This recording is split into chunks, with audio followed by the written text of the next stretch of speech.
మీరు అన్నారు కదా, మీ పేరు కూడా నేను ప్రస్తావిస్తున్నామండి.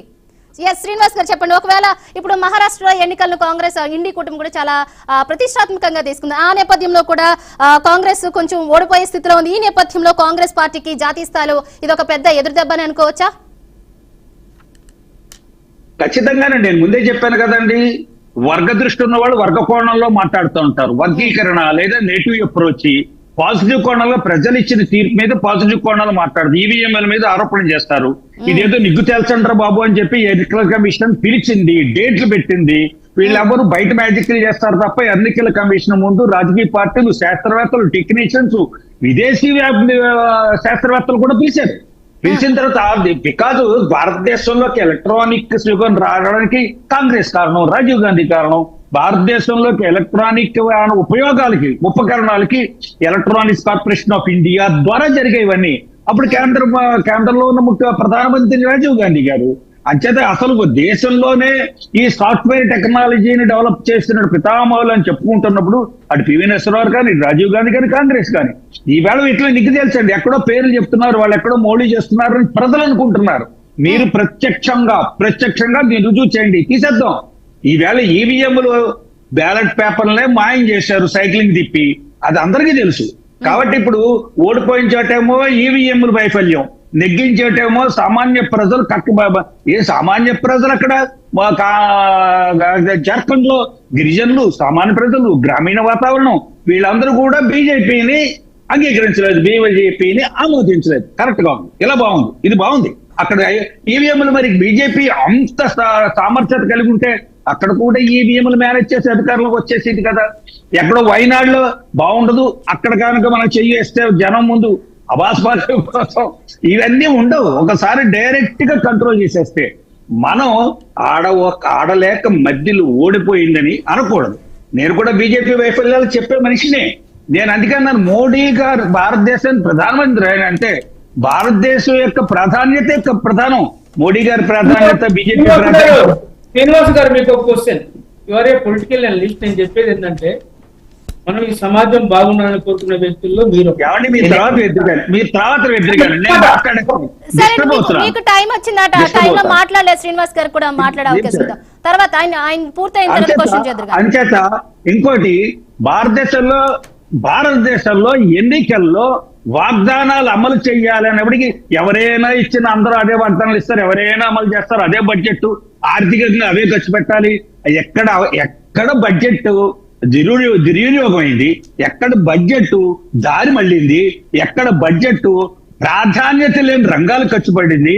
ఏ తెలంగాణ ప్రభుత్వం మెడికల్ కాలేజీ ఉన్న జిల్లాలకే మెడికల్ కాలేజీ అడగలేదా? నిర్మలా సీతారామన్ గారు పార్లమెంట్ లో చెప్పలేదా? అయ్యా మీరు కరీంనగర్ లోనే అడుగుతున్నారు, ఆల్రెడీ కరీంనగర్ లో మెడికల్ కాలేజీ ఇచ్చాం, మీ జిల్లా మెడికల్ కాలేజీ లేని జిల్లాలకు అడగండి అని అనలేదా? మీరు ప్రాధాన్యత, వాళ్ళు ఫండ్స్ ఏమైనా పంపిస్తున్నారు, సెంట్రల్లీ స్పాన్సర్డ్ స్కీమ్స్ ఫండ్స్ పంపిస్తే దారులు మళ్లించలేదా? చాలా రాష్ట్రాల్లో దారులు మళ్లించలేదా? లెక్కలు చెప్పక్కర్లేదు అనలేదా? పెద్ద వాళ్ళ కేంద్రం ఇచ్చే నిధులకి లెక్కలు రాష్ట్ర ప్రభుత్వాలు చెప్పక్కర్లేదా అనలేదా? మరి కాగ్ ఎందుకు, ఆడిట్లు ఎందుకు, రిజర్వ్ బ్యాంక్ ఆడిట్లు ఎందుకు?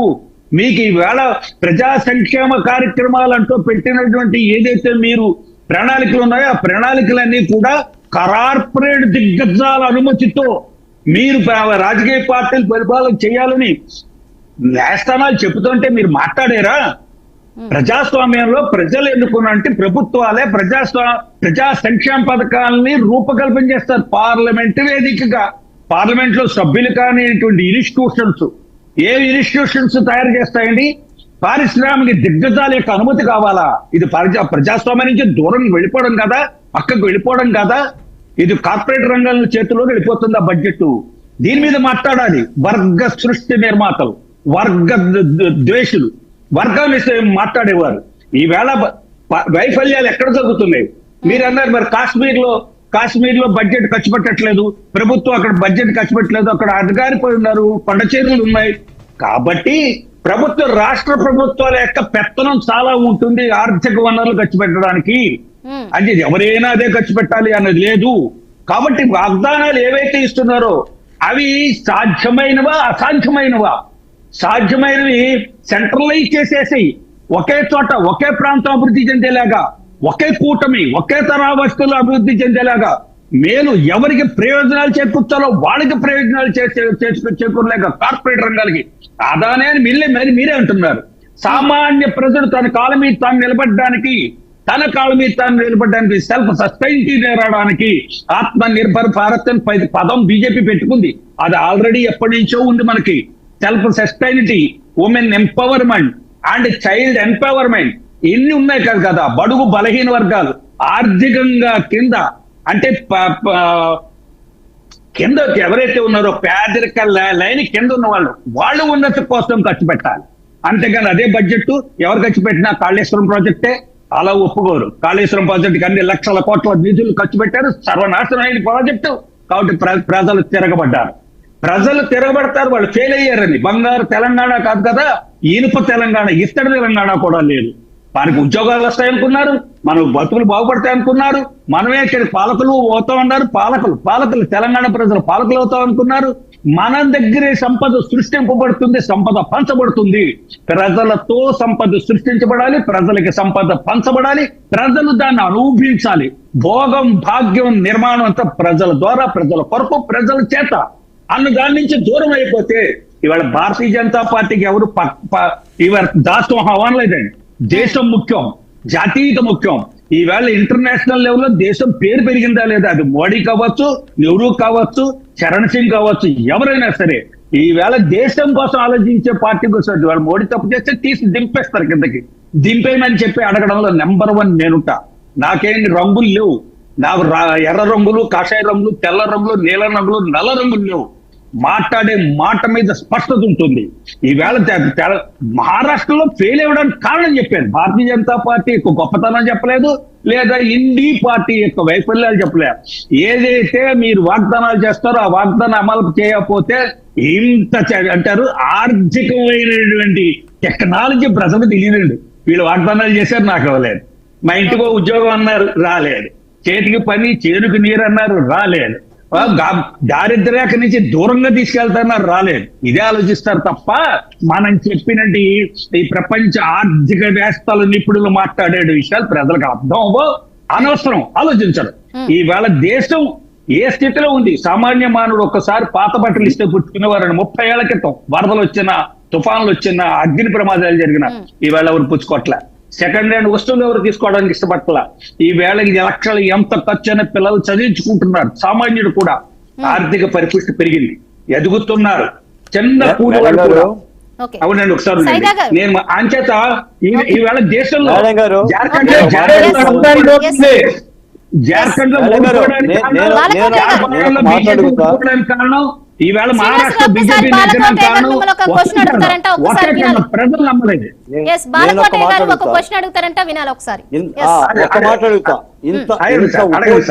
ఇంత ఉపోద్ఘాతము, ఇంత దేశ చరిత్ర, ఇంత విశ్లేషణ కంటే ఒక్క మాట అడుగుతాం మిమ్మల్ని.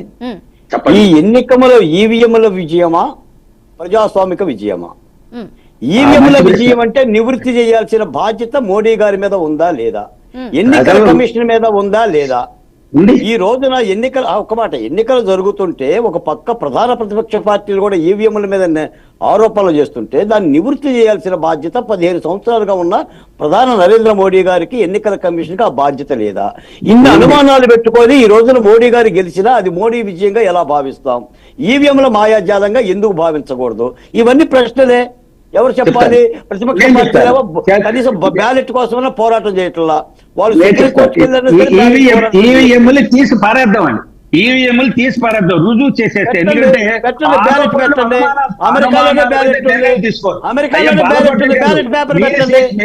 అలా మార్చే మనం అనుమానాలు వ్యక్తం చేస్తే మార్చారు. కాబట్టి నిర్ణయం తీసి రుజువు చేసిన తర్వాత వెంటనే ఈవీఎంలు తీసేయాలి. నేను ఒప్పుకుంటున్నా, ఎన్నికల కమిషన్ దాని కోసం చెప్పి పెట్టింది కదా సమావేశం పెట్టింది. ఇది ఈవీఎంల మీద ఆరోపణ అంటే ప్రజాస్వామ్యం మీద ఆరోపణ అని అర్థం.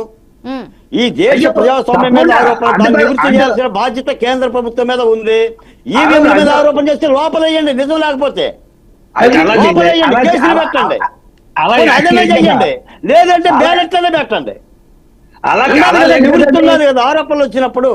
ప్రజాస్వామ్యం మీద మొత్తం కదా. మనకు అనుమానాలు ఉన్నాయి కదా అని చెప్పి వ్యక్తిని మార్చేయలేం కదా. నాకు అనుమానం కదండి, రాహుల్ గాంధీ మాట్లాడుతున్నాడు, జగన్మోహన్ రెడ్డి మాట్లాడుతున్నాడు, ప్రధాన పార్టీలు మాట్లాడుతున్నాయి, మీరు నేను కాదు. ఇప్పుడు దేని నమ్మాలి? వాళ్ళేమీ సామాన్య మానవుడి కన్నా ఉత్తమలేం కాదు, కానీ మీరు టెక్నికల్ గా రుజువు చేద్దాం. టెక్నికల్ గా రుజువు చేస్తే ఎగిరిపోతాయి. టెక్నికల్ గా రుజువు చేద్దాం. జుట్టు కేంద్ర ప్రభుత్వం శ్రీనివాసరావు గారు, ఎలన్ మాస్క్ మీరు పిలిపించండి, ఎలన్ మాస్క్ కి నోటీస్ ఇచ్చి ఎలక్షన్ కమిషన్ పిలిపించండి. మాస్కులు కాదు, అంతకన్నా ఆరోపణలు చేసిన వాళ్ళు పిలిచింది ఎన్నికల కమిషన్. మీరు ఒక్కసారి రుజువు చేయించండి. మాట్లాడండి,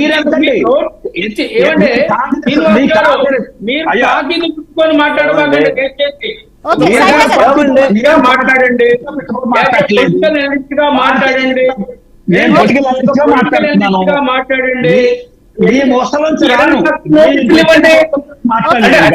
అధికారం బీజేపీ చేతుల్లో ఉంది, ఎన్డీఏ ప్రభుత్వ చేతుల్లో ఉంది. రుజువు చేయాలండి, చేయాలి. Complaint, you are the complaint, you are accusing the Bharatiya Janata Party. ఏమండి 27 పార్టీలు కలిసి రాష్ట్రపతిని కలిశాయి. 27 రాష్ట్రపతి గారు ఎన్నికల కమిషన్ నువ్వు ఇస్తావా, నేను ఇస్తానా?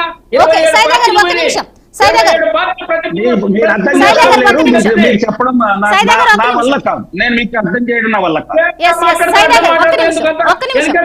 మీరు ఒక పార్టీ రన్ చేసుకొని మాట్లాడండి. మీరు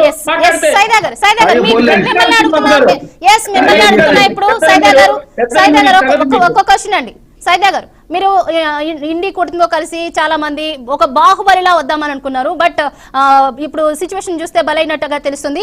ఈ నేపథ్యంలో మరి ఒకవేళ కేంద్రంలో బీజేపీ ప్రభుత్వం ఉంది, మనం ఎందుకు రిస్క్ చేసుకోవాలి, 5 years మనకి అని ప్రజలే ఆలోచించారేమో. అక్కడ కూడా మహారాష్ట్రలో కూడా బీజేపీ పట్టం కడితే మనకి బాగుంటుందని ప్రజలే ఆలోచించారేమో. ఈవీఎంల మీద ఎందుకు అనుకుంటున్నారు? ప్రజలు ఎలాంటి తీర్పిచ్చారేమో, అలా ఎందుకు ఆలోచించట్లేదు మీరు? మా చందన గారు అదే క్వశ్చన్ మరి జార్ఖండ్ ప్రజలు కూడా అడిగితే బాగుంటుంది. మరి ఆడ కూడా 5 సంవత్సరాలు ఉండాలని కోరుకోవాలిగా వాళ్ళు కూడా. నేను ఎందుకు చెప్తున్నానంటే ఇది 5 సంవత్సరాల పరిపాలన ఉండాలన్నటువంటి ఆలోచన కాదు ఇక్కడ. ఈ యొక్క బాలకోటే గారు లేవనెత్తినటువంటి అంశం ప్రకారంగా ప్రజాస్వామ్యబద్ధంగా ఎన్నికలు జరిగాయా లేకపోతే ఈవీఎం ట్యాంపరింగ్ జరిగింది అనేది ఒక అంశంతో పాటు. మరి సత్యం గారు చెప్పారు మీకు అనుమానం ఉంది అయ్యే ఛాన్స్, ఈవీఎం ట్యాంపరింగ్ అయ్యే ఛాన్స్ ఉంది అంటున్నారు కానీ ఎవరు చేసి చూపించట్లేదు అని చెప్తున్నారు. సో ఆ విషయం గురించి మీరు ఎందుకు ఆలోచించలేకపోయారు? కేంద్ర ప్రభుత్వం చేయాలి, ఆరోపణలు వస్తే నివృత్తి చేయాల్సిన బాధ్యత ఎన్నికల కమిషన్ ది. ఇది కాబట్టి ఈవీఎంల మీద ఆరోపణలు చేయకూడదు ఏ రాజకీయ పార్టీ. ఆ విధమైన బిల్లు పెట్టిన అవసరం వస్తే అది న్యాయం అని చెప్పండి. కేంద్ర ప్రభుత్వం జోక్యం కలిగి చేసుకోవాలి. మనం చూసి రాష్ట్రాలు పరీక్షించాలి మనమే అనుకుంటూ దాన్ని వ్యక్తిగా ఎలా భావిస్తాం? ఈ రోజున మోడీ గారు గెలిచాడు, ఎన్డీఏ గెలిచింది, దట్ ఈస్ నేషనల్ హిస్టరీగా ఎలా భావిస్తాం? రేపు పొద్దున మాట్లాడతారు ఈవీఎంలో జార్ఖండ్ లో ఓడిపోయింది, బీజేపీ గెలవలేదు జార్ఖండ్ లో. అవునండి, నాకైతే ఈవీఎంల మీద అనుమానం ఏమి లేదు. నేను అనేది ఏంటంటే ఒక ప్రజాస్వామికవాదిగా వస్తున్న ఆరోపణలకి కేంద్ర ప్రభుత్వం ఎన్నికల కమిషన్ కూడా సమాధానం చెప్పాలి కదా, లేకపోతే ఎలా ఉంటుంది? పక్కన మా జగన్మోహన్ రెడ్డి గారు చూస్తున్నారు కదా, అదే గోల రోజు. అయ్యా బాలకోటే గారు సీనియర్ మోస్ట్ లీడర్ మీరు రైట్ ఎన్నికల కమిషన్ రైట్ టు ఇన్ఫర్మేషన్ కింద అడగండి, రుజువు చేసేది. నేను అడగటం శ్రీనివాస్ గారు, ప్రభుత్వాలు ఉన్నాగా, మంత్రులు 27 పార్టీలపై రాష్ట్రపతిని, ప్రధానమంత్రిని, ఎలక్షన్ కమిషన్ మొత్తుకుంటే దిక్కు లేదు. బాలకోటయ్య, సైదా శ్రీనివాస్ ఆర్టీ యాక్ట్ పెడితే మీకు సమాధానం ఇస్తారంటే శ్రీనివాస్ గారు మీరు ఇట్లా మాట్లాడుతున్నారు. 27 రాష్ట్రపతిని మొత్తుకున్నాయి, ఎలక్షన్ కమిషన్ మొత్తుకున్నాయి. గతి లేదు.